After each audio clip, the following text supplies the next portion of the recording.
بسم اللہ الرحمن الرحیم واما الوهم فهو قوة مرتبة في آخر التجويف الأوسط من الدماغ تدرك المعاني الجزئية الموجودة في المحسوسات كالقوة الحاكمة في الشاة بأن الذئب مهروب عنه والولد معطوف عليه۔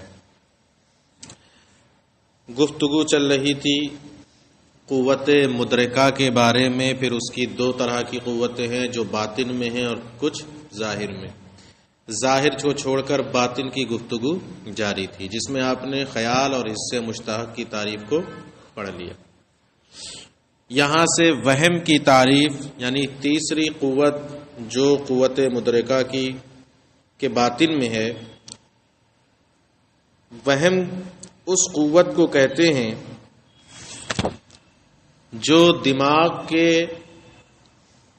بطن اوسط کے آخر میں رکھی ہوئی ہے۔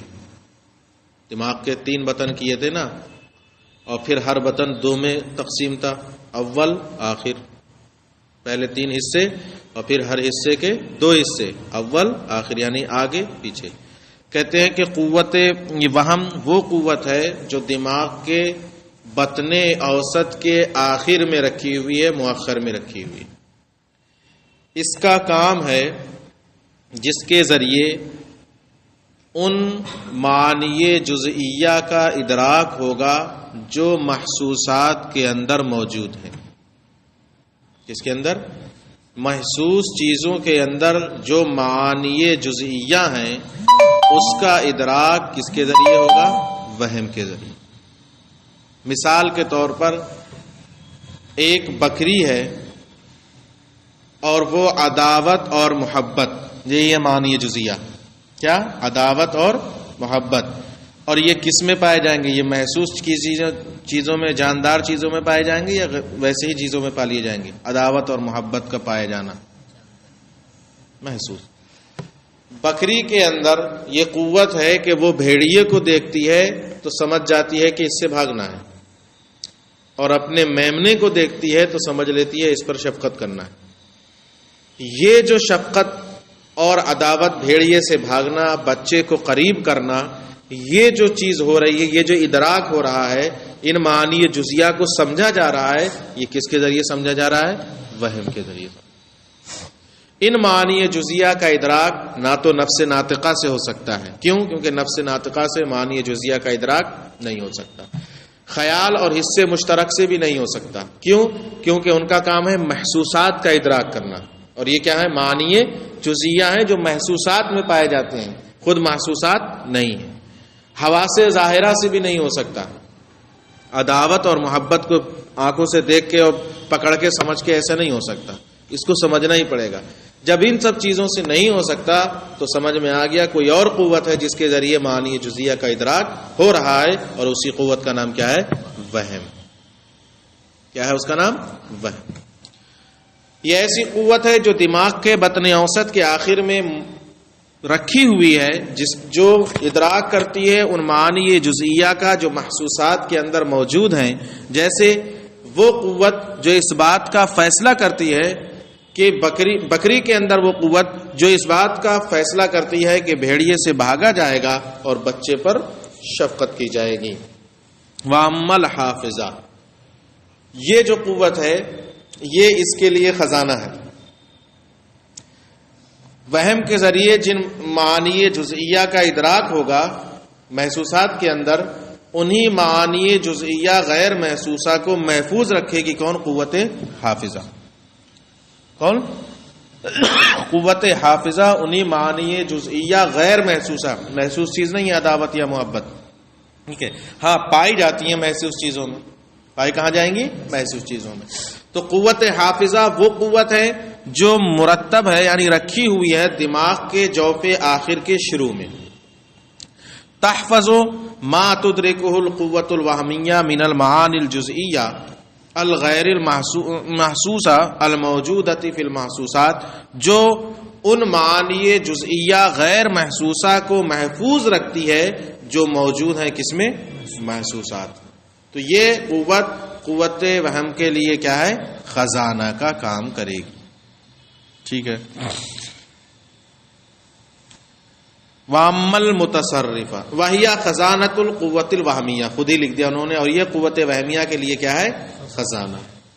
وَأَمَّا الْمُتَصَرِّفَ فَهِيَ قُوَّةٌ مُرَتَّبَةٌ فِي الْبَطَنِ الْأَوْسَطِ مِنَ الدِّمَاغِ مِنْ شَأْنِهَا تَرْكِيبُ بَعْضِ مَا فِي الْخَيَالِ أَوْ فِي الْحَافِظَةِ مَعَ بَعْضٍ وَتَفْصِيلِهِ عَنْهُ.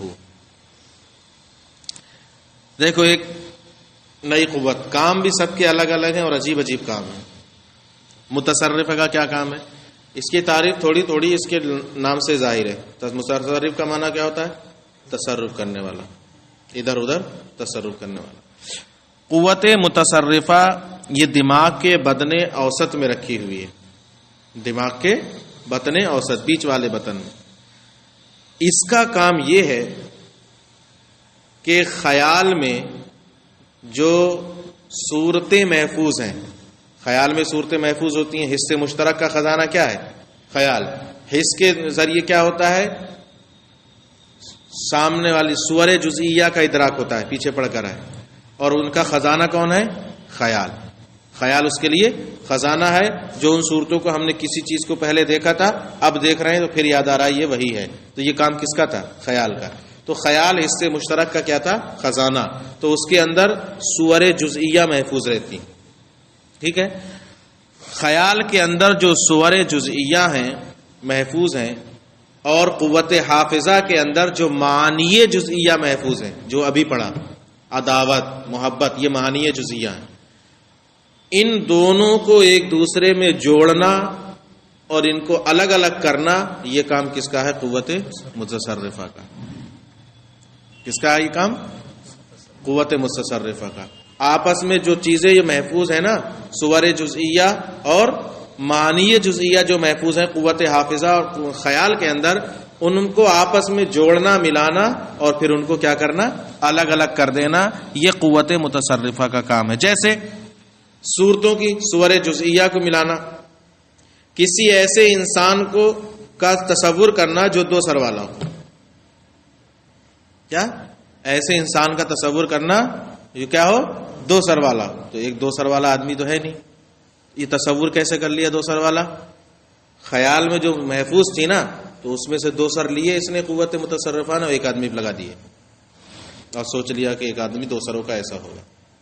سوچ کے دیکھ، اسی کو سوچ دو سر والا لگا دے کسی کا بھی. یہ کون لگا رہا ہے؟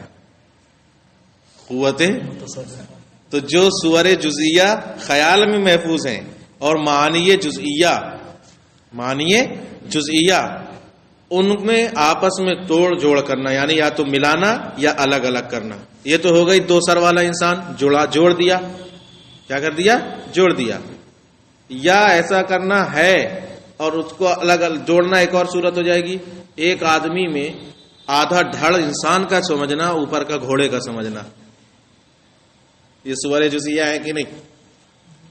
یہاں تک آدمی مان لیا اور تصور کر لیا. کیسا ہوگا؟ دیکھو سوچ رہا ہے. کیسا لگا؟ بتا. سوچا کہ نہیں سوچا؟ سمجھ میں آیا کس نے کیا یہ کام؟ یا توڑنا، بغیر سر کا آدمی تصور کر لینا، وہ بھی ہٹ گیا. یہ توڑنا ہو گیا. یہ ہوا صور جزئیہ میں. معانی جزئیہ میں ہم دیکھیں، جیسے ایک ہی آدمی کے اندر بہادری اور شجاعت دونوں کا تصور کر لینا کہ وہ آدمی بہادر بھی ہے اور شجاعت، شجیع یعنی حلم، بردبار، نیک بھی. یا ایک ہی آدمی کو بہادر اور بزدل دونوں تصور کر لینا. تو یہ بہادر ہونا اور بزدل ہونا یہ صور جزئیہ نہیں ہے، دکھنے والی چیز نہیں ہے، معنی جزئیہ. کیا ہے یہ؟ معنی، غیر محسوس چیزیں. ٹھیک ہے. تو قوت متصرفہ کا کام یہی ہے. کہتے ہیں قوت متصرفہ یہ وہ قوت ہے جو دماغ کے بطن اوسط کے میں رکھی ہوئی ہے، من شانہا، اور اس کا کام یہ ہے، اس کی شان یہ ہے کہ خیال اور قوت حافظہ میں موجود صورتوں اور معانی جزئیہ میں سے بعض کو بعض کے ساتھ ملانا، و تفصیل ہی عنہ، اور ان میں سے بعض کو بعض سے الگ کرنا. یہاں تک ہو گئی قوت مدرکہ کی 5 چیزوں کی تفصیل، وہ بھی کون سی والی؟ جو باطن میں ہے، ظاہر والی نہیں۔ لیکن حیوان کے اندر 2 قوتوں کا ہونا ضروری تھا، نفس حیوانیہ کے ساتھ ایک قوت مدرکہ اور دوسری قوت محرکہ، یہی تھا نا، ادراک کرتا ہے اور بالارادہ حرکت کرتا ہے۔ تو اب قوت محرکہ، قوت محرکہ وہ قوت ہوتی ہے جو عضلات کو حرکت پر ابھارتی ہے، ٹھیک ہے۔ عضلات ان کو کہتے ہیں، عضلات اس جسم کو کہتے ہیں جو گوشت، ہڈی اور رباط سے ملا ہوا، پٹھے، ہڈیاں، گوشت سے ملا ہوا ایک جسم، اس جسم کو کیا کہتے ہیں؟ عضلات کہتے ہیں۔ اتنا سمجھ لیا۔ قوت محرکہ کی 2 قسمیں ہیں، قوت باعثہ اور قوت فاعلہ۔ باعثہ کا مطلب ہوگا ابھارنے والی، اور فاعلہ کا مطلب ہوگا کرنے والی، ٹھیک ہے۔ کبھی کبھی ابھارنے والی چیز دوسری ہوتی ہے اور کرنے والی چیز دوسری ہوتی ہے۔ آپس میں لڑائی ہو گئی، ان دونوں میں جھگڑا جھگڑ کے الگ ہو گئے، اس نے اس کو مار دیا، اب آپ کو صبر نہیں ہوا، اب آپ نے پن لگانا شروع کی اور اتنی لگائی کہ اس نے بھی تھپڑ جڑ دیا اس کو۔ تو یہ ابھارنے کا کام کدھر سے ہوا اور جڑنے کا کام کدھر سے ہوا؟ تو قوت باعثہ کہیں اور ہو جاتی ہے اور قوت فاعلہ الگ۔ تو اب قوت محرکہ، لیکن حرکت تو دی نا تم نے بھی، قسم تو کس کی بنے گی؟ یہ بھی محرکہ کی۔ قوت محرکہ کی 2 قسمیں ہوں گی، باعثہ اور فاعلہ۔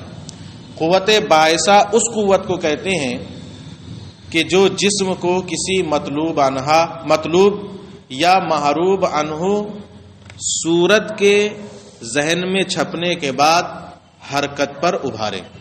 عضلات کو، جسم کو بھائی حرکت پر کب ابھارے گی؟ جب کوئی صورت ذہن میں چھپے گی، تبھی نہ کچھ خیال آئے گا، تب نہ حرکت شروع ہوگی۔ تو قوت باعثہ وہ قوت ہے کہ جب کوئی صورت ذہن میں مرتسم ہو، چھپے، اس کے بعد وہ عضلات کو حرکت کرنے پر کیا کرے؟ ابھارے۔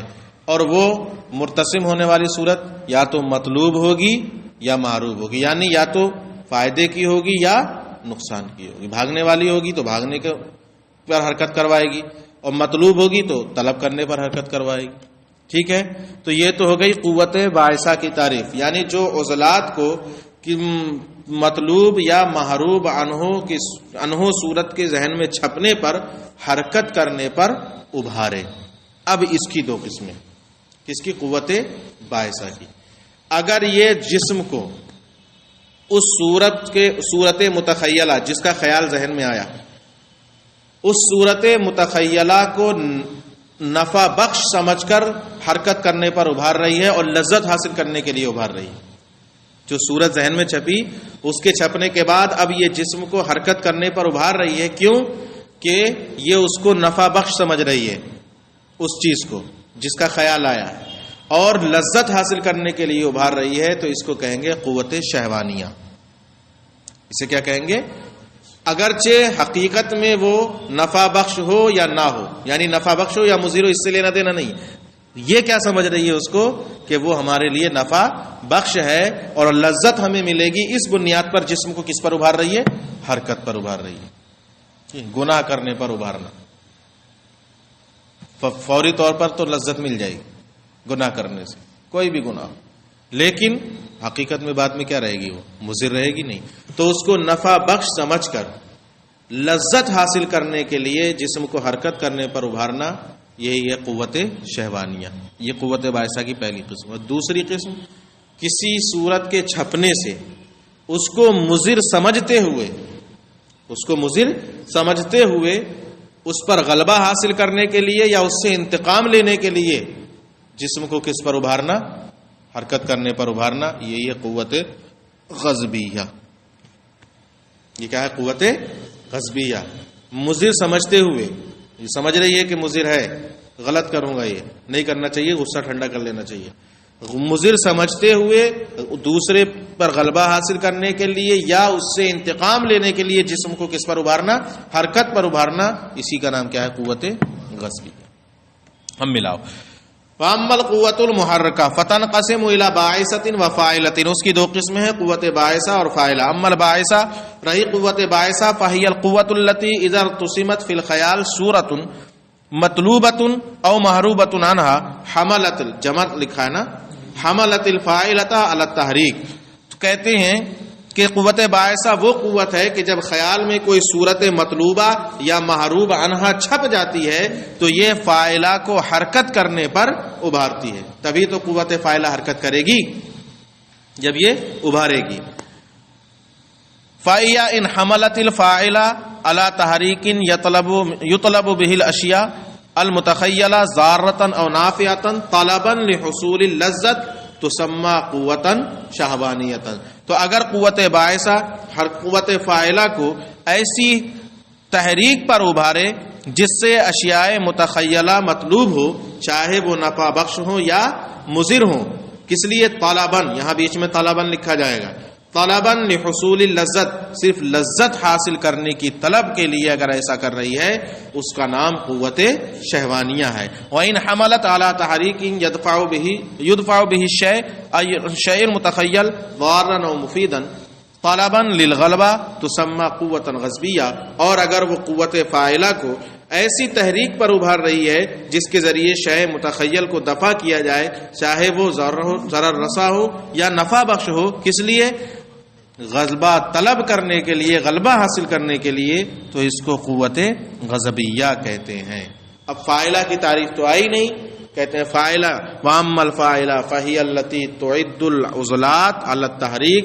قوت فاعلہ وہ قوت ہے جو عضلات کو حرکت کرنے کے لیے تیار کرتی ہے. ایسے ہاتھ نہیں اٹھ جائیں گے، ایک قوت ہے جو اب ہمارے ہاتھ پاؤں کو تیار کر رہی ہے حرکت کرنے کے لیے.